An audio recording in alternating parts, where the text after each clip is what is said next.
Intro to Calc for art majors. As somebody who was both an art major and a mathematics major, well, it wasn't mathematics, it was computer science. I consider that mathematics. I'm terrified about what this is going to be, but I assume it's going to insult me either way. No matter what, I'm coming out of here getting insulted, possibly in both directions. Let's find out. What's 4 plus 2? What's 5 minus 3? What's 1 times 3? How is anyone supposed to know? We're not scientists. That's why you got a calculator. You can now use your new Calc command. Use it to add or subtract or whatever else calculators do. Let's practice. Please add 1 to each of your data cubes below.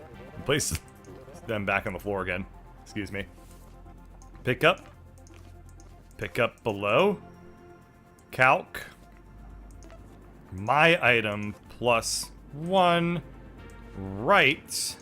Mem1. I guess I need to just drop it. Yeah, then drop. Everyone picks up their thing, remembers their item, writes it, drops it. Human resource machine. I mean, 7 billion humans. And I got the double light challenge. Perfect. Dangerous spreadsheeting.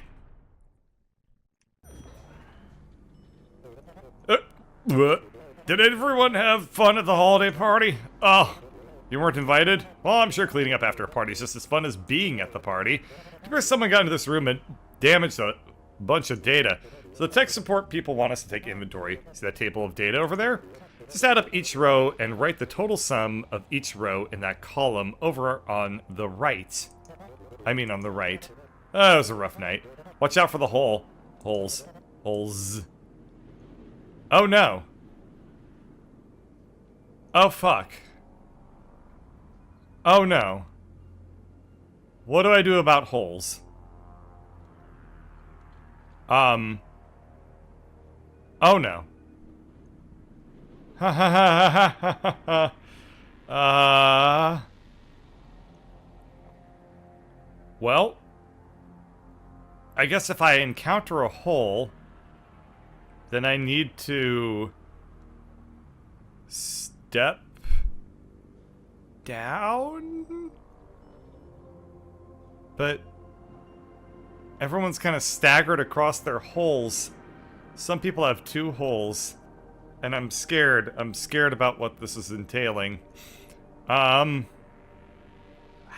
on earth do I deal with the holes?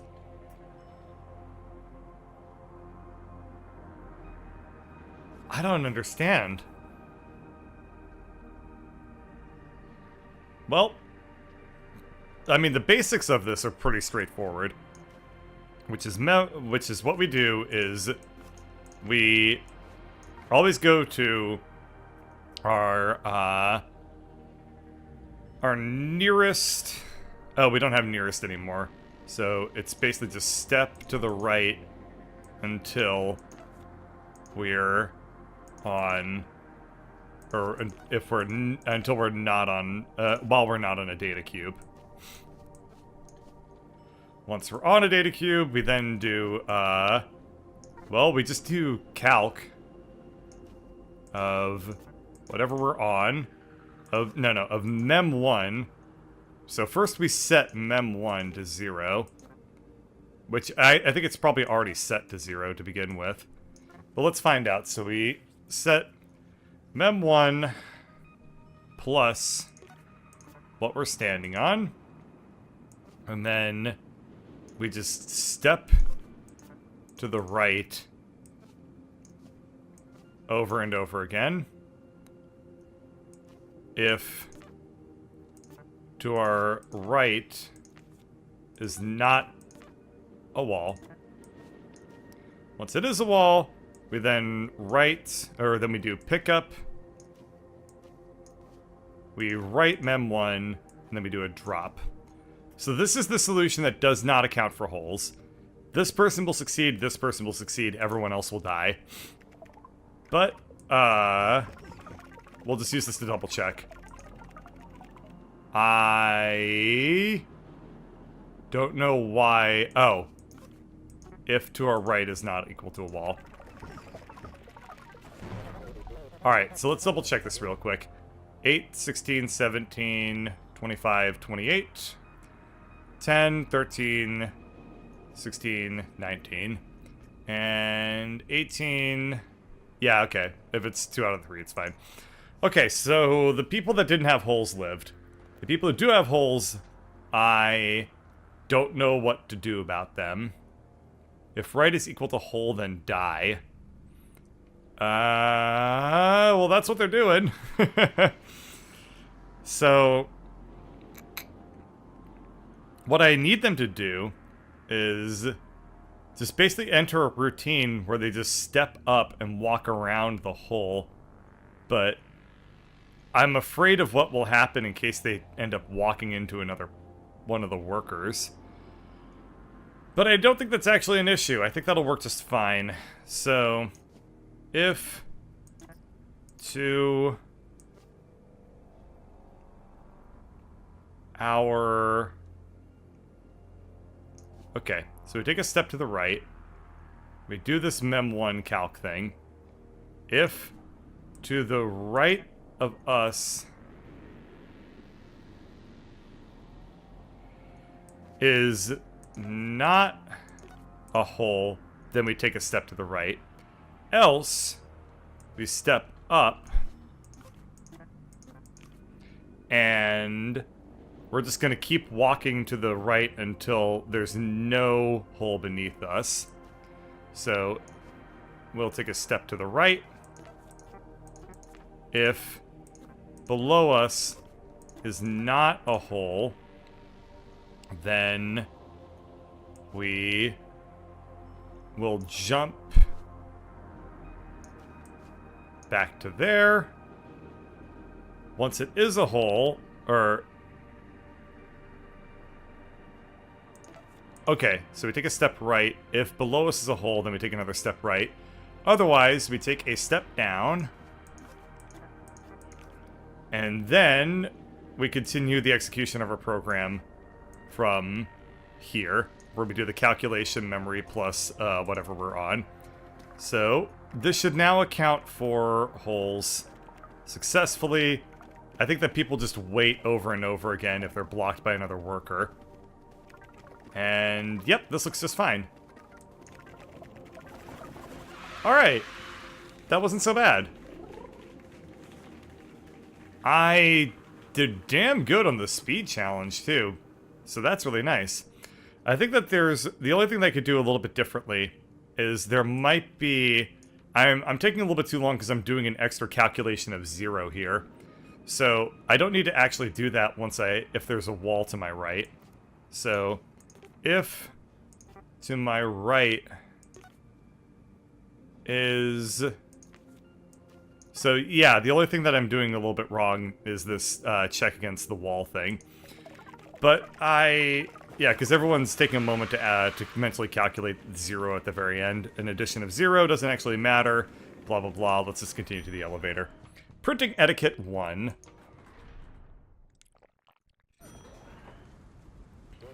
Yes, we need to have a conversation. Someone in this room, we won't say who, has been abusing their printing privileges. They are printing personal holiday cards, photos of themselves standing in front of the bathroom mirror, excerpts from some sort of fan fiction novella. They are clearly lonely.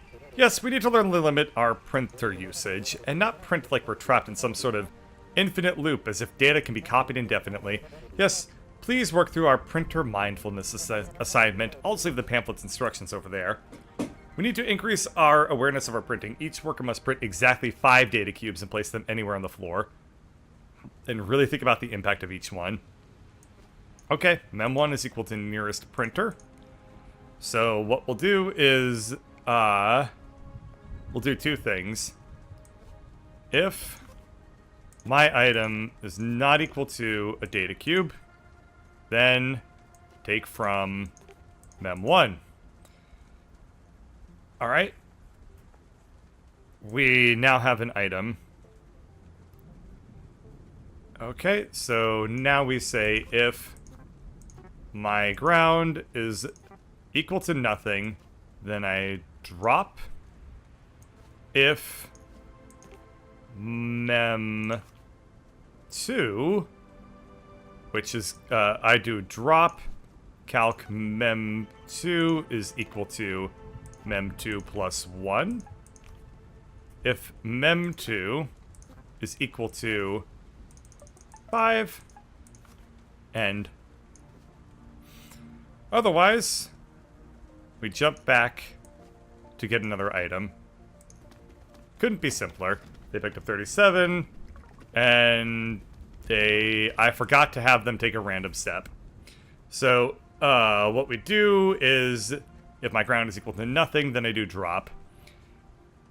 Otherwise, I take a step in a random direction. And I do a jump back to check if I'm standing on a nothing.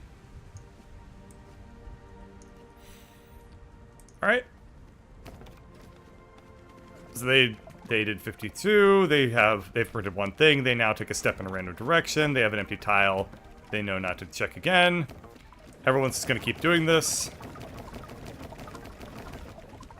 Perfect. Could not be simpler. I think I probably did alright on the speed challenge. Yeah, okay, I'll take it. And the size challenge is alright. Cool. Definitely pretty happy with how that went. Printing etiquette number 2. Remember how earlier I was asking about a counter? Well, I got my wish. Here we are again. Yes, it appears our polite printing pamphlet was out of date in the previous assignment, and we wasted 25 data cubes. Please enjoy your updated assignment. Go copy the solution from your previous assignment and paste it in here. Each worker must print exactly 5 data cubes, but this time each worker must label their cubes 1 through 5. Place them anywhere on the floor?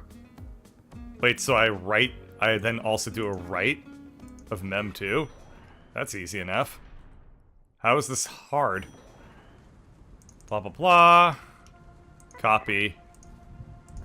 Back. Printing etiquette.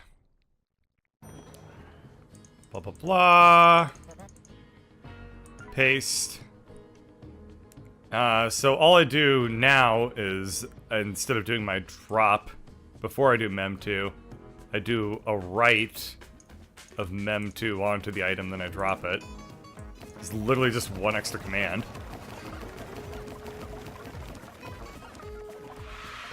Huh. That... I don't get what was supposed to be the challenge of that one. I guess it was to teach you the basics of, like, maintaining a counter and writing it out, but I don't see how that's really that hard. I don't know. Multiplication table sounds terrifying. Image decrypter also sounds terrifying. Let's check it out. Happy birthday to me. How nice. I was sent a birthday image from my bank, but it's a secure image and they encrypted it, and I have to figure out how to view it. Yes, I'll just log in here to my secure online banking portal and verify my security questions and type in the security code they sent to my mobile device, and type in my previous 4 addresses and accept the updated terms and conditions, and agree to paperless communication and navigate the tutorial on how they recently slightly redesigned one of the buttons on the website, and decline a credit card offer and decline another one. Okay, here we go! Here's how to view your birthday image. An image of a lady here with a big hairdo says, "It's so easy." They say we have to move each cube to the left, the number of tiles listed on each cube. Once that's complete, my personal birthday greeting will appear. Oh boy, I can't wait. Alright, easy enough. So everyone just picks up the cube that they're standing next to. And then they'll just set mem1 to my item. Oh no. We should have everyone step to the left and then pick up the cube that they're standing on. They set mem1 to what they're holding, and basically if mem1 is equal to 0, then we'll drop the cube. Otherwise, what we'll do is we'll just step to the left and calc mem1 is equal to mem1 minus 1. Let me just keep jumping through here. I moved the wrong thing. Couldn't be simpler, right? So the people that moved 1, they're at 0, and they did their drop, which makes no sense. Oh, maybe it does make sense. I think this is working. I wasn't actually paying attention to some of the bigger numbers. What's not working here? So I have the symbol, right? Oh, I see. This is important birthday message is private. All workers must then exit the room by stepping into one of the conveniently placed infinite pit holes. Alright, funny. So, if it's equal to 0, then we drop. And then we just keep doing step up infinitely. So now everyone will just, die. Well, isn't that nice? It looks just like me. Happy birthday to me. Wow. How did I do so bad on the speed challenge? How could I have done that bad on the speed challenge? Do I do nearest hole? And then step to nearest hole instead? Does that really speed things up? No. I don't understand how people can do this in half the time that I can. That's kind of interesting. I don't know how they could possibly... Oh. Instead of always checking Mem 1, they could just step to the left however many times they need to. Instead of doing this down by 1 every time. Right? I don't know. Point is, it's done. Multiplication table is a hard one, and I don't really have time at this point to do any more, I think. So that's probably where I'm going to leave things for tonight. But tomorrow, we'll take on the multiplication table, and I'm probably going to cry because I imagine it's going to be really, really difficult. I am hauling ass through this game, though. I think this is my second play session of this, and I'm on level 42. Damn. I'm good. Have a good night.